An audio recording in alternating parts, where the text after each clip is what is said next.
ஓர் அடர்ந்த காற்றில் தாரா என்ற ஒரு சிறிய புலி வாழ்ந்து வந்தது. தாரா மற்ற புலிகளிலிருந்து வித்தியாசமாக இருந்தாள். அவள் அழகாகவும் கம்பீரமாகவும் எப்போதும் சாகசத்தை விரும்புவளாகவும் இருந்தாள்.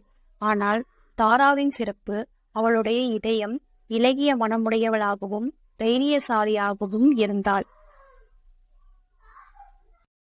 ஒரு நாள் காலை வேளையில் தாரா ஆற்றில் இருந்து ஒரு வித்தியாசமாக சத்தம் கேட்டது. அவள் நெருங்கிச் சென்று பார்த்தபோது ஒரு குட்டி குரங்கு மிதக்கும் மரக்கட்டையில் சிக்கியிருப்பதைக் கண்டாள். நேராக ஒரு நீர்வீழ்ச்சியை நோக்கி சென்று கொண்டிருந்தது. ஒரு முறை கூட யோசிக்காமல் தாரா நதியை நோக்கி விரைந்தாள். அவள் வேகமாக செயல்பட வேண்டும் என்று அவளுக்கு தெரியும்.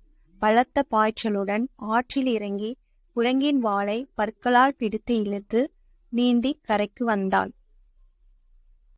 குட்டி குரங்கு பாதுகாப்பாக கரையேறியது. காட்டு விலங்குகள் அனைத்தும் தாராவை ஆரவாரம் செய்தன. அவள் சிறியவளாக இருந்தாலும் அவளுடைய தைரியம் பாராட்டுக்குரியதாக இருந்தது.